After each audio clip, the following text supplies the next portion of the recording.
Star Walker Studios presents Game Master's Journey, your multi-dimensional RPG podcast.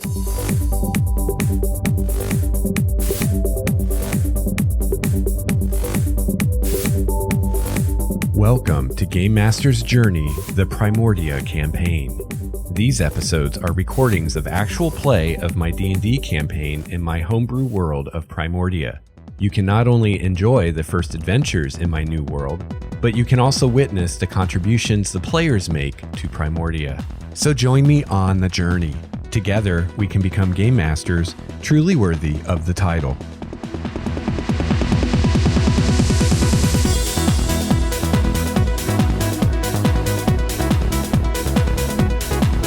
Hello, listener. Greetings, fellow GM and or player. Welcome to Game Master's Journey, your multi-dimensional RPG podcast. I'm your host, Lex Starwalker, and I'm transmitting to you today from the Obsidian Monolith, somewhere outside time and space. So recently, I put up a poll on the Game Master's Journey Google Plus community asking whether or not people would be interested in actual play recordings of my Primordia campaign as part of the podcast. Now, I have been recording all of these and streaming them on YouTube Live. And so you can go right now to youtube.com/user/Starwalker Studios, and you can see all of the videos of the campaign up to this point, as well as previous campaigns I did. Now, for the most part, these are the same players I had in my now on hiatus Tyranny of Dragons campaign. And so, although this is all on YouTube, I thought some people might be interested in it in podcast form, because I know from personal experience that it can be really hard finding time to sit down and watch YouTube videos, right? Now, if you're fortunate enough where you have a job where you can have YouTube open on a computer while you're working in another tab and listen to it that way, then that's awesome. But for a lot of us, you know, we just can't do it on the go, right? Where a podcast, you know, you can have on your phone or on an MP3 player or whatever, and you can listen to that anywhere. So I thought maybe there might be a demand for this. And so I did the poll, and overwhelming, like I think 95% or more of the people that participated in the poll said that they would be interested in podcast episodes of these. So I've started editing the videos on YouTube. The Tyranny of Dragons videos and the Princes of the Apocalypse videos we did, those were just raw recordings, no editing at all. But I've started with the Primordia campaign actually editing the videos. So, you know, if you want to see the full thing with all the shenanigans and all the stuff that really happens, the only way you can really get that is to watch the live stream. And we stream every Thursday at 3:30 p.m. Pacific time. That's 7:30 p.m. Central time, or I'm sorry, Eastern time, 7:30 Eastern. 3:30 Pacific every Thursday. And you can watch us on my YouTube channel live. You can watch the stream. You can participate in the chat, and you'll see everything. Then what I do when the stream is over, those videos are then not available on YouTube, and I take them and I edit them and then make the edited versions available for all time on YouTube. And when I edit, I cut out off-topic conversations and just things that I don't feel add to the experience for the listener.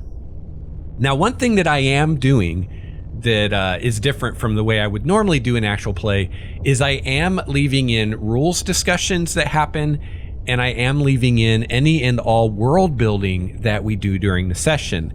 So if you've been listening to my world building episodes on the show, then you probably already know that I'm letting my players help a lot with the world building, and I'm kind of coming up with a skeleton that I come to the game with, but I'm letting the players help fill in and flesh out that skeleton as much as I can.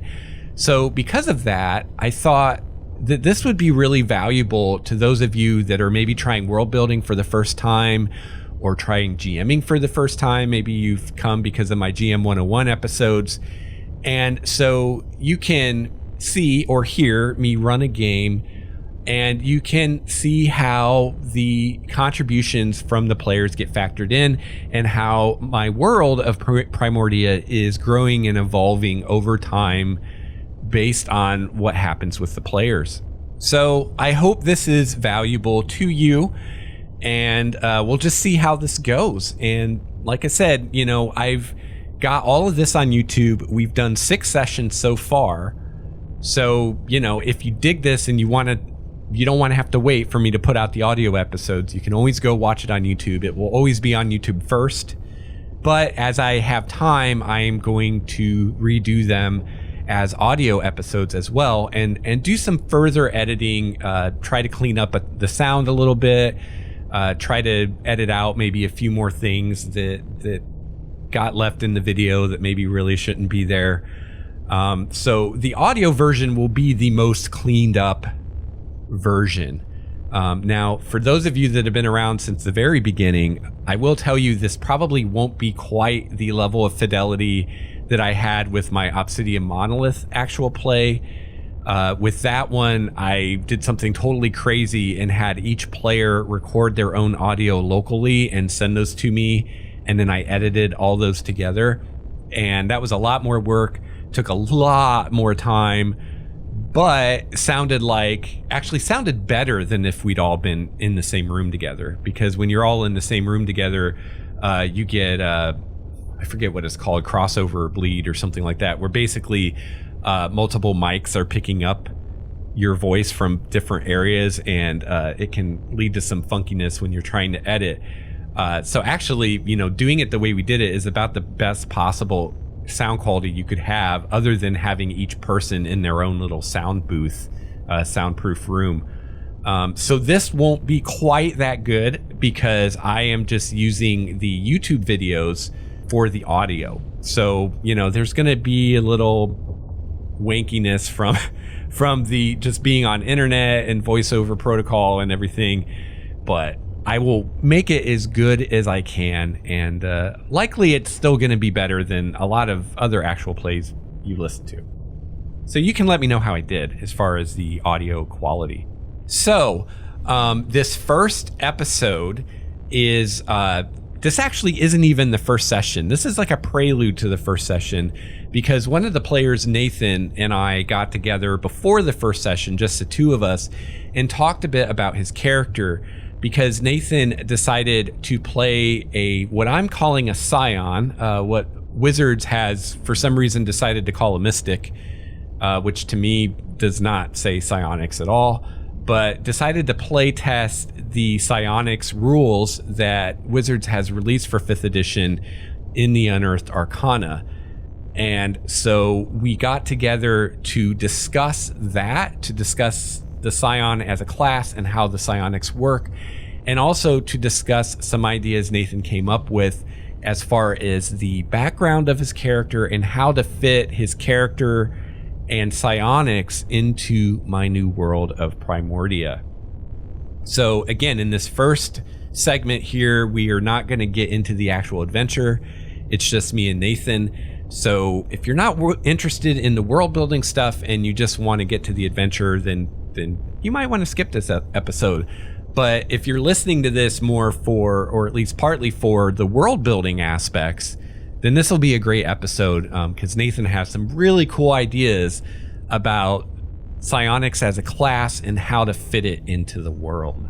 So we talk about the mystic class, we talk about psionics and how psionics will interact or not interact with magic in Primordia. And then we also discuss his character Samson and the Order of the Butterfly, which Nathan came up with. And this is a great example of how players can really help you with your world building. Nathan does a great job of coming up with a ton of new lore for the world to support his Order of the Immortal Psion character and make psionics and the Order of the Immortal archetype part of the world, part of the setting, part of the lore. And it's really great stuff. So yeah, so I might get some listeners on this episode that aren't really into actual play, because this is not actually actual play. This is just me and a player discussing the lore of the world. And I am hoping to have more sessions like this where I just get together with one or more of the players and talk about an aspect of the world. And those will be part of the actual play episodes as well. So if you're really interested in Primordia, maybe you want to use Primordia as a starting point for your own world, or you want to mine it for ideas, or you're just interested in seeing how this setting develops and changes over time, then you're really going to want to pay attention to the world building episodes and these actual play episodes. And I'm really excited about this. I think this is really cool. I don't know of anything else out there like this. I did what I think was something new and different with the Obsidian Monolith, where I created a campaign from scratch, and I talked about on the podcast how I was doing it and what I was thinking and what was going on behind the scenes. And then I also released actual play of me running that campaign. And I think that was a really cool kind of multimedia experience to help a new GM maybe create their first campaign. And I think in a similar way, this is going to be a really cool multimedia experience for world building, because we got podcast episodes, we got YouTube videos, and commentary. So definitely send me your feedback. Let me know what you think of this. GameMastersJourney@gmail.com. And here is our first segment.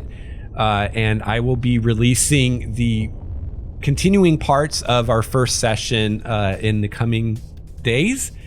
And so stay tuned and let me know what you think.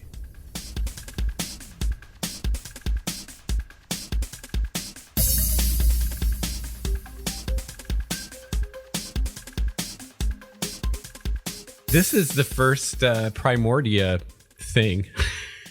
Excellent. So we're here gonna talk, I guess, about your character a little bit, Nathan, because you're gonna play a psionicist, or a mystic, as we're calling it in 5th edition. And now. So far, my least favorite thing about mystics is the fucking class name. Yeah. Mystic. I just call it a psionicist. Like a scion, psionicist. That's such a better name. So you are not going the monk route with this character, right? No. You're gonna go fighter. Yeah. You're going for the immortal path, right? Yeah. Which immortal. Fighter definitely makes more sense with that, because you get like heavy armor and martial weapons and martial weapons and shields with medium armor. At first I was thinking Order of the Awakened, because it's kind of the more what I think of as a scion at very first glance. But I'm going with Order of the Immortal. And we've got so many wizards in the party that do just straight up wizardy, are going to be doing more wizardy type things. And for people that know psionics from 2nd edition like I do, that's basically psychometabolism, which is all the body augmentation stuff, which is cool. My biggest I don't know if I'd say concern, but my biggest thing that I'm thinking about as far as fitting psionics into the world of Primordia, because I definitely want them there, because I was a big fan of psionics in 2nd edition. But I think something that happened with it was it became a little overpowered because of how it interacts with magic. Because, creatures have like magic resistance or things like that. And you have, ways to cope with magic, like anti-magic shells and stuff like that. And the psionics was like this whole other thing. And it was like, if you were playing a psionicist, like, it was awesome because most creatures didn't have any kind of resistance to what you were doing, and there wasn't really ways to deal with psionics. And in 5th edition, they're saying that psionics is not magic, and so it's unless it is treated as a way to make a magic effect, right? Like a mind flare. Yeah. Their ability is considered like a spell, basically. So something like that would be affected by like an anti-magic zone or something like that, but a straight up like psionic power won't be. But like looking at the Immortal, it's mainly just giving you bonuses on stuff. So it's not so much like, you're calling down a fireball and no one can have any resistance to it. It's like you're just augmenting yourself. So I don't know if it's going to, I don't, maybe it won't have the problems that it had before, and it won't be crazy overpowered. And I definitely foresee that being relevant when they have, because if it's anything similar to like 4th edition, like the Order of the Invisible Hand has a lot to do with recreating magical effects, or whatever. So that might be more relevant, because like the Immortal, the discipline Immortal, Order of the Immortals is very, it's like I said, the empowered body idea. Right. It's like I very much equate it to, you wouldn't cast counterspell on a monk. Right. Right. But a certain abilities, maybe from the Awakens discipline, I could see, being potentially something that could maybe be counterspelled, or like some of like the Conquering Mind abilities might be affected by an anti-magic kind of thing. But I'm sure I would hope that's stuff they will address. Yeah. When it gets more fleshed out. Yeah. But yes, I will most likely go to fighter. I've made all sorts of considerations. It's liable to change, of course, because that's 4 levels, 3 levels away, 4 levels away. Yeah. It'll probably be a fighter. There's a very small chance. I really can't see it being a barbarian. So it'll probably be a fighter, and it might be a champion fighter. Okay. I'm not sure. I can see that. There's various things, but going on with the character. Mystic, level 2 right now. Order of the Immortal. My disciplines so far, eventually I'll have all 3 that I can get access to. I'm starting with Celerity and Iron Durability. Cool. And there's actually some solid reasonings. The psionic weapon one is neat, but it's whenever I get that, it's probably very rare that I'll use that one. Because I'm not too keen on the abilities, and B, because the Celerity and Iron Durability has like a character reason as to why he would use them more. And he is a human. The one nice thing about the psionic weapon, at least at low level, is that it does make the weapon magical. Yeah, so it counts as a magic weapon. Yeah, so that's kind of cool. Which is pretty solid. And so I've chosen those. It's a human. I may have started this too soon, because I have very little like concrete nailed down in my world. I have like some kind of vague big picture ideas, but as far as specifics, I don't have much at all. But I thought it would be fun to try like coming up with stuff as a group. So like the city, like I don't have much at all. So if someone's like, oh, I think this should be in the city, it'll probably be like, okay. Yeah. That's in the city now. Like to cover during that, I've got 2 pretty solid ideas. A, the background for my character, whose name is Samson. And then B, the background area, which may or may not be covered on for my backup character if the Mystic doesn't work out or if he dies or whatever. The Minotaur. Oh yeah. So that, and and I'd like to talk about kind of the ideas I had for the god, like the weather god that they would potentially follow. Cool. But so did you see the thing about the gods I posted just a little bit ago? Yeah, you had all the different variants or the the categories or whatever. So that's really rough, and like not like I'm not like sold on any of that. But I was kind of thinking when I did that, because a lot of times you have like a storm deity, but I was thinking about having that kind of stuff tied in with Primordia, which is like the earth goddess, basically. And having, like she's the god of nature. So that would include storms, but I don't know, maybe it would be better to have 2 separate deities.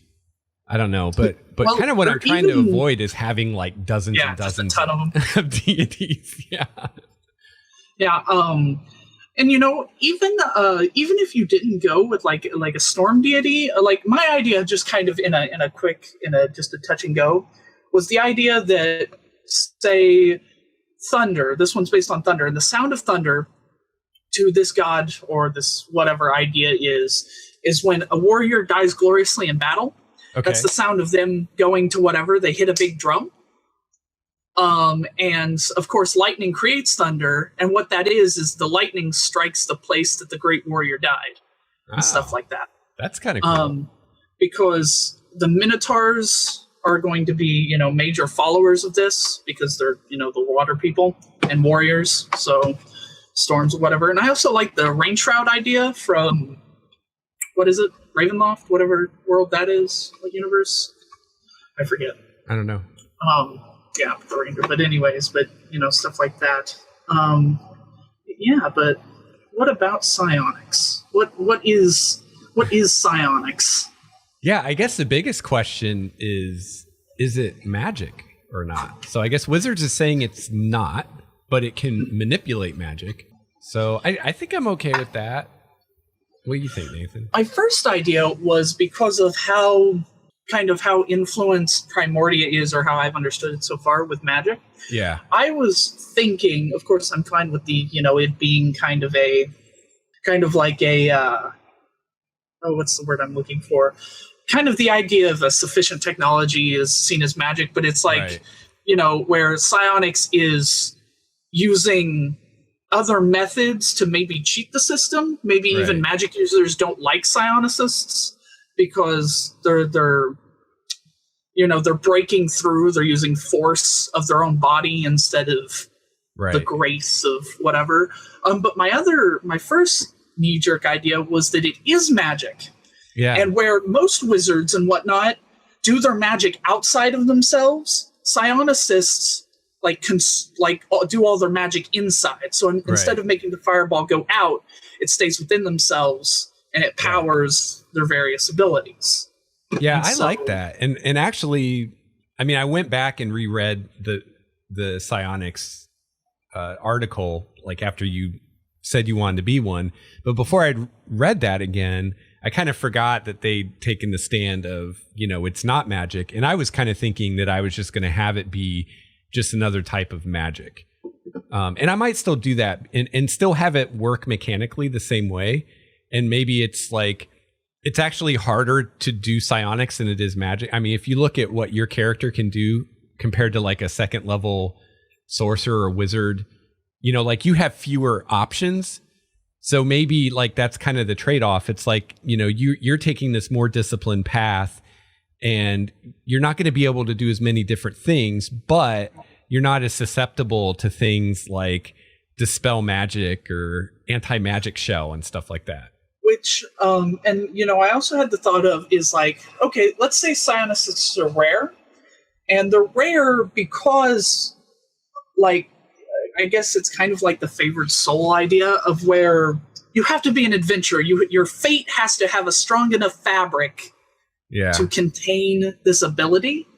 And of course, you have to train your mind and your body. That's why they train their bodies, is to prevent themselves from, exploding with the energy that they right.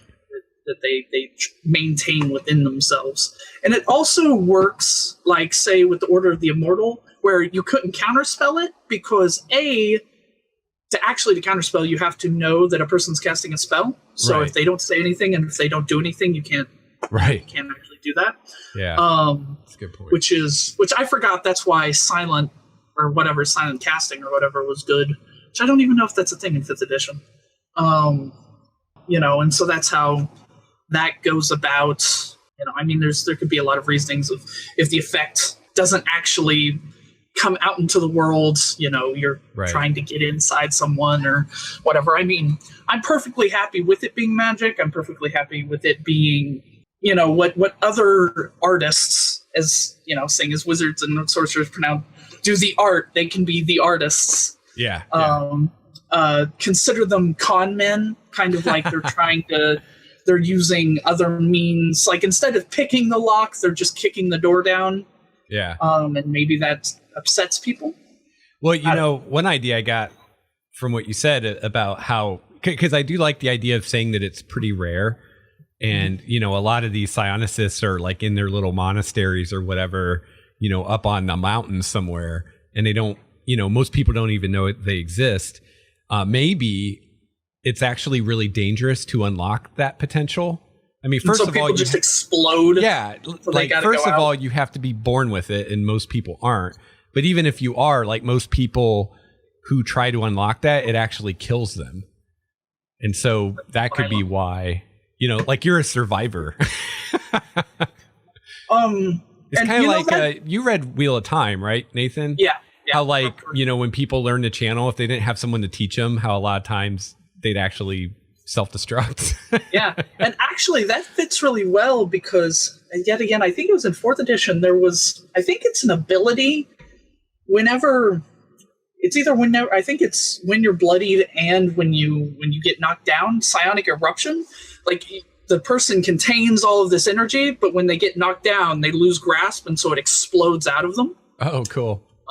Which is kind of like a triggered idea, so that kind of fits along. But I like the idea of where psionists are rare because A, people, have to be born with it, and that's rare, and B, it's kind of, they self-destruct via either accident or try to do it on their own. And we could say, like, basically, if you don't have a mentor, your chances of surviving are almost non-existent. So psionicists that are like out all by themselves, like they tend to not survive. But if you're found by one of these monasteries or whatever, and they can help you, then your chances are a lot better. And maybe, the way it quote unquote kills you is depending on what like order you're, like say you're born into being an Order of the Awakened idea, maybe those people just go like super insane if it kills their mind. Yeah. And the Order of the Immortal, like it kills their body or any number of things. That's assuming people don't just learn how to unlock each order, but seeing as you can't have more than one order as so far, then maybe. Yeah, I was thinking something along the lines of it just like basically fries being your nuclear. Brain. Yeah, like you're channeling this energy through your body and your brain, mainly your brain, because it's very mental, and like you just overload it, and now you're a vegetable, or you're dead, or you're mentally impaired. Like those are the 3 outcomes. You either die, you're a vegetable, or your intellect is like you're like the mind of a child now. Yeah. Yeah, that's cool. I dig that. And I think that explains why you don't see him everywhere. And that way we can have this as like a player option, but it's not like everywhere you go, you're going to see psionicists everywhere. And maybe there's some suspicion about it too, where people are worried, that maybe some yokels think psionicists are like walking bombs or something dumb. Yeah. Sometimes like all they hear is that it causes a energy problem, and people don't understand. And so when they think of psionists, they think like, because people like to make up those little stories. Yeah, maybe, like you were saying, maybe sometimes they actually like spontaneously combust. Yeah. And that only has to happen once for like everybody to be afraid of it. They see it and then they're like, "Oh, you're a psionicist. My pappy saw one of them blow the tavern apart." Right. They got a little too drunk and lost control of their. That would be great. Psionicism. So, I mean, we can go through the other stuff if you want to. I mean, kind of what I wanted to touch on. More about like the background kind of idea, like talking about the dojos, like focusing still on psionics, is that while there are multiple, there are different orders, but each order, of course, has different dojos. There's not, group. Yeah. So, there might be like 3 different in the area or in the continent, each that teach the Immortal order or whatever. There doesn't have to be, but whatever. And I was thinking that this one, well, at first it focuses on that it's Order of the Immortals, that in this city there is a school, and this school is, and please bear with me, a school of dance. It is a ballet school. Okay. Not just ballet, but of different forms of dancing. And what it is it's a very well known school for the bodily performing arts in that way. And what it is sort of, it's not like a front, but it's kind of like the public view of the Order of the Butterfly. And what it is it's an Order of the Immortal psionic discipline that focuses on the conditioning of the mind and body through dance. Okay. And so the idea, and it kind of goes along with why celerity and ironhide or iron durability are the two ideas, is because they have different, whatever levels. And the idea is that the cocoon is the durability and the celerity is like the butterfly mode. And so they focus on dexterity and constitution. And so all of their, self-conditioning and dexterity comes from dancing and, whatever. And a lot of people, or what people know about the group beyond the dance school, because people can go, but the dojo outside of the city somewhere. People consider these Knights of the Butterfly to be great warriors, fantastic warriors, but people don't, I wouldn't say not trust them, because the idea for the Order of the Butterfly is when they become fighters is that they're supposed to be gentle and graceful. Okay. But when the battle begins, they are supposed to be ruthless and undaunted. Okay. The idea there is the butterfly effect. So, a gentle flapping of the wings seems like nothing, and then it becomes a great force. Cool. And so, the overall idea is that sometimes people don't take them seriously, because they try not to get into fights. Like, they will fight, of course. They're happy to do it. But sometimes when and it's a smaller order, when they show up and they're like, help us and whatever, and sometimes they'll just leave and be like, it's not our problem, because they feel like, for whatever reason, the fight just isn't theirs, or that right now they are not feeling, that center, that the effect, just because a butterfly flaps its wings doesn't mean it's going to create a storm, but it might. Right. The overall arching idea is that it's a dance school that creates these fantastic Order of the Immortal fighters that are fast and durable. I expect, kind of like the idea there is it's supposed to be kind of not comedy, but to have the sense of, why would a dance school have great fighters? Does that just seem like funny and weird to you? But overall, and they're all very, like Samson here, long blonde hair. He's a very pretty looking gentleman.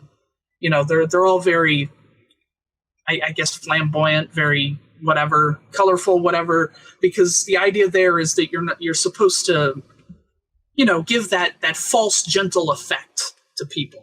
You don't want to be discouraging or scary or whatever. And they're all, happy and helpful. I mean, in the end, they are great dancers. But they're amazing fighters. And the point is that people don't expect it. Yeah. Because they have the butterfly front. I thought it was a different idea altogether. Like, I doubt anyone's ever created maybe. I like it. I think it's cool. So are you thinking that this is something that exists in the city, this actual school? Yeah. So, the idea there is that the school, like anybody pretty much can pay to take dance lessons. Okay. Because if it is a metropolitan thing. But they use this place as a front to help gather the people that are sensitive to this thing. And then once they figure them out, then they ship them to the, they do the migration to the butterflies migration to the real dojo where they do their, their battle dancing.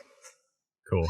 Yeah, I was actually thinking of that because I was wondering, well, at first I actually had the idea of having like a dojo somewhere out in the middle of nowhere, and there's actually a portal there. But then I was like, well, that could be a security risk to the city, to have this other portal. So I thought, maybe like as the final part of your training, you have to take a pilgrimage to this place, which in and of itself is like a dangerous thing to do, and climb the mountain. And the idea is like, because maybe it would be in like a nice grove or a valley, and because their teachings are speed and durability, that you have to be, and they set you off, and it's kind of like one of those, like the Native American like spirit journeys. You go with nothing, and you have to make it there. You have to make it there like in a very short period of time. Like normally it's a 3 days journey, but you have to make it there in like 30 hours. Okay. And if you die, then clearly you don't have the fortitude. I like it. So that's where the celerity and the iron durability come in as kind of their primary disciplines. Of course, they use other ones related to it, and they have different different ranks or whatever. And so Samson, his background from the Skag, I'm actually using one for it, is Knight of the Order, and of course the Order is the Order of the Butterfly, and so he is Samson, the Butterfly Knight. Yeah, the background Knight of the Order, you belong to an order of knights who are sworn to achieve a certain goal. And so their certain goal, of course, is, and I guess I didn't touch upon like their mission statement. They seed people to the Adventurers Guild. This one, at least. People, they quote unquote graduate, and then they move off to become adventuring party members or whatever. And they're kind and honorable and helpful. Okay. And so their ultimate goal is to spread, oddly enough, spread peace, but at the same time, kill evildoers. Because spread peace through violence. Yeah. Ultimately, what they want is that everyone is peaceful like the butterfly, but in the end, they can create a great storm.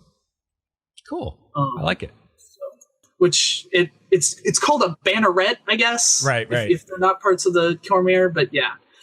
Though the term knight conjures ideas of mounted, heavily armored warriors, noble blood, most knightly orders in favor and don't restrict their membership to such.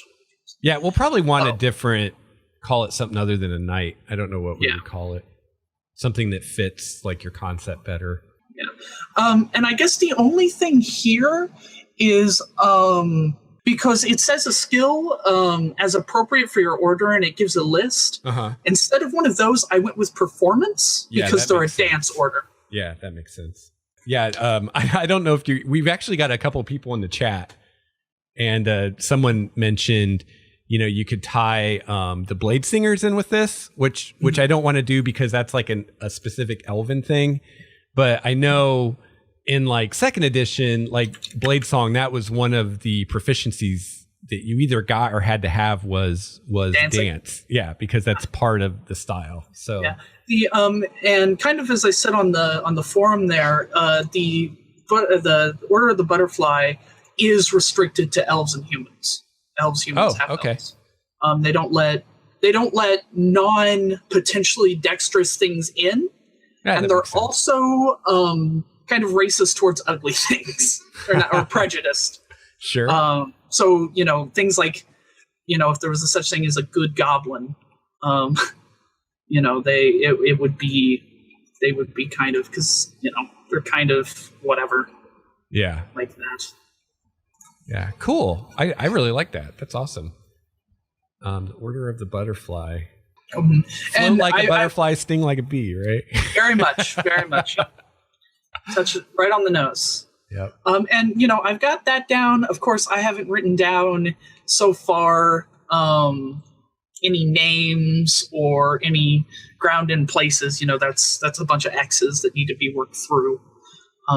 Yeah, I just realized I should probably ask everybody at some point how comfortable they are with being put on the spot.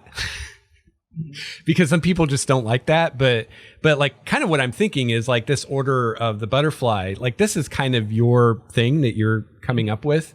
So if or when you guys like went there, like I would just be like, well, Nathan, tell us what they see. And, if you're okay with that, like you could describe like what the grounds look like, or, some of the NPCs, or as much as you wanted to, because this is kind of your baby. Yeah. So, and that's my favorite thing, is that we're moving away from those pre-scripted adventures to something that we're writing, because Dwayne and I talked about this. It matters because now our characters will matter. And that's my favorite thing. Our characters and our ideas. Yeah. Because that's by far my least favorite thing about the pre-scripted adventures, even if they're okay, is that the adventure doesn't care who you are.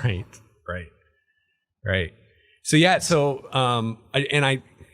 Part on my list of things to do today is to come up with a good name for my Adventurers Guild and the Adventurers. Hopefully something other than Adventurers and Adventurers Guild. But my idea there is that there's going to be an actual organization that you become like affiliated with. And basically, if you're not a member, you're seen as like an amateur. So you could still find things to do, but people aren't going to really take you as seriously. They're not going to pay you as well. And you're going to, like, the guild kind of vets contracts. So they make sure that this is actually something worth our time and not just like it's actually a ghost and it's not like some kid pulling pranks or something like that. And so my thought is that when you guys start out, you're not a member of the guild yet, because like as a group, you have to like prove to them that, you know, you're worthy or whatever. And kind of like the first adventure will kind of hopefully be that, where then you can go to them and say, hey, we did this thing and, you know, we want to become members. And then what I'm thinking is once you become a member, that can be a source for like adventures. Like I'm thinking of doing almost like a choose your adventure thing, or like a RPG video game. Like I can be like, hey, you know, you go to the guild house and they have these 3 contracts right now, and you can do one of those if you want, or you can do something else, you know, but all 3 of those are kind of things that I at least have some idea. So if you're like, oh, we want to go investigate the haunted mansion, you know, then I'm like, okay, cool, we'll do that, you know? Yeah. And that's what, also that's what Dwayne does at the ending of our Shadow of the Demon Lord. It's kind of like, here's 3 ideas I have, like at the very end of it, here's 3 ideas I have. Yeah. Of course, you guys can suggest other things. Right. But if you'd like to tell me which of these 3s you like right now, then next week I can be sort of prepared for it. Yeah, that's a great way to do it. And I think that's what I'll do too, is at the end of a session say, hey, what are you guys thinking for next week? And then I'll prepare. And it could be one of these things that I've shown you, or it could be, oh, we want to go investigate this thing we heard about, or we want to go to Nathan's monastery or whatever. But so far it looks like I'm the guy up front. Which isn't a problem, because as a human I did variant, of course, and took medium armor master, which I've never seen. I guess I've always skipped over this feat. You know, and what's really great about it is medium armor counts as light armor. So you don't take the disadvantage. Well, it treats it in the way. It doesn't turn it into. I misspoke there because it's relevant that it's medium armor stuff. You don't get the disadvantage on stealth checks, and it can go to 3 of your AC bonus instead of 2. So I have an AC of 19, which is fantastic. Nice. I got my shield. And when I channel Iron Durability, I'll have an AC of 20. So I will, and if I ever get the slightly better medium armor, whatever that's called, the higher tier one, it's a half plate. Yeah. That would put me up to 21. So yeah, it's kind of interesting. I'm not sure when this happened. I mean, it must have been 4th edition because that was the only one I didn't play. But where we got this idea from MMOs of DPS tank healer in D&D, and like I've never played it that way. And unless you have a character who has some way to force NPCs to attack them, like I just don't think it. Like, why would the monster attack the most heavily armored person and ignore everybody else? I guess the idea is kind of the zone of control where hopefully you're in front and the monsters don't advance past you, but knowing our group, the squishies will run out faster than everyone else. Yeah. Yes, Kyle, I am looking at your wizard whose name's already escaped me. Well, I think what's going to happen in this group is there just isn't going to be a front line. Everybody's going to be on the front line because your character is really the only really melee focused one, I think. And we've got all these casters, so there's really no one to kind of make a front line. So everybody's going to have to kind of deal with that and worry about having like defensive magic and stuff. And this is the first time ever, and I dislike doing it because there are 0 skills tied to it, which I kind of am not the biggest fan of, that Constitution is one of my highest skills. It's tied for highest. Because, you know, and Dex and Constitution, which you never really see. Yeah. Because I always discredit Constitution a little because it's like, you get another hit point or two. And then you think about it, with a Constitution of 16, at level 20, you get 60 more hit points than somebody without with a Constitution of 10. And I'm like, wow, that's a really big number. I actually, in Dwayne's Princes of the Apocalypse, my wizard, my second highest score was Constitution. Yeah. Partly because of that, and partly because it's for concentration. So I suspect to see a warlock archetype eventually that focuses on Constitution, because if they do a blood magic thing, it's probably going to be the warlocks, if not sorcerers. I would think so. So Chrissy chose the Great Old One as her patron, it looks like. So that will be interesting. Yeah, you got to make her do crazy stuff. You got to be like, the Great Old One wants you to smack people who are wearing the hat. Yeah. It's kind of fun because I'm hoping that every character is going to have something for me to play with. You know, like her, it's her patron. With Dwayne and Chrissy, they both have either a fiend or a celestial parent that could come into things at some point. Dwayne's got wild magic, which you could say, the table's cool, but right now you know what's happening. And you've got this order, so you never know when they'll want you to do something. And I had other ideas for characters. If the mystic thing wasn't or didn't work out, like one of my first one was, and we talked about this back when at the very beginning, Princes of the Apocalypse. Yeah, my collector warlock who isn't magic; he just uses magic items. And so he's the kind of snake oil salesman pawn shop owner who uses a bunch of magic rings and stuff. Of course, he's a warlock and he casts stuff like a warlock. But the flavor is that he uses his rings and a bunch of necklaces and stuff that he has to do that. And then, of course, my backup character for this is the Tempest Cleric Minotaur. Yeah. Should be interesting, but I'm excited to playtest. And I think if I was going to playtest with any group, this would be a good one. Yeah. Because we're pretty well versed in 5th, and we've all got our own little viewpoints. I really like the Minotaur Tempest Cleric idea. That sounded pretty cool. I love it just because the thought of using his horns as lightning rods and stuff. That kind of got me where I was going. Yeah, and actually, we were talking about concentration. You don't even have to worry about that because you don't have to roll when you take damage. So yeah. Is Order of the Immortal? Yes, their concentration cannot be broken. You're probably going to be concentrating pretty much all the time. So that's a really good thing. Unless I've said otherwise during battle, I am always concentrating celerity. That's always on, but in battle, I'm liable to say, okay, I'm flopping over to Iron Durability, which takes a bonus action, of course. But things like celerity are always on because while concentrating, I have advantage on initiative checks. So whenever you say, hey, combat, or things like rapid reactions neat, where you spend a key point.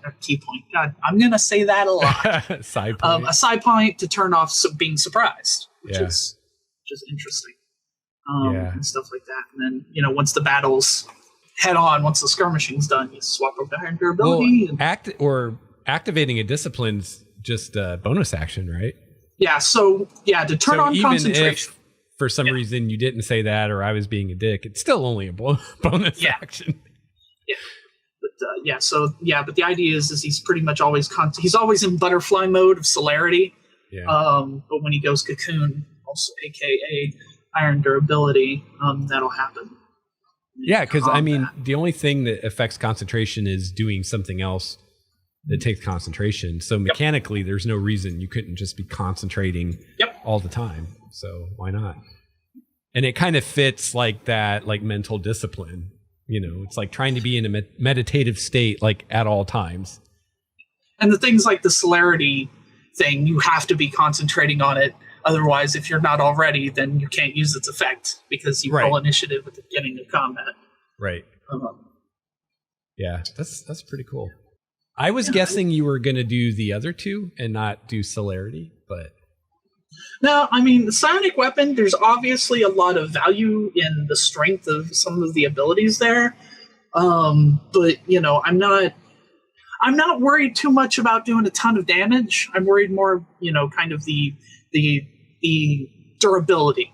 Right. The outlasting and helping, because, you know, the potential lack of a healer, plus because if I take damage, I can heal myself.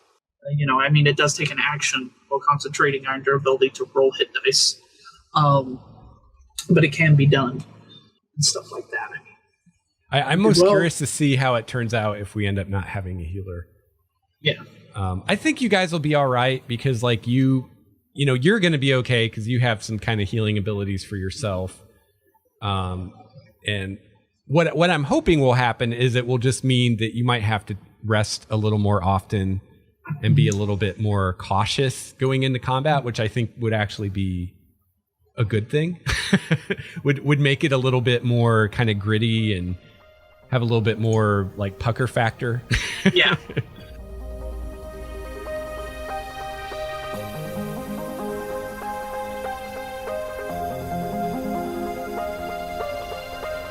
All right, well, that is going to take care of the first part of session 1 of my Primordia campaign. If you would like to reach me, a great way to do so is by email, lexstarwalker@gmail.com. You can also follow me on Google+, just search for Lex Starwalker, and you can follow me on Twitter @LexStarwalker.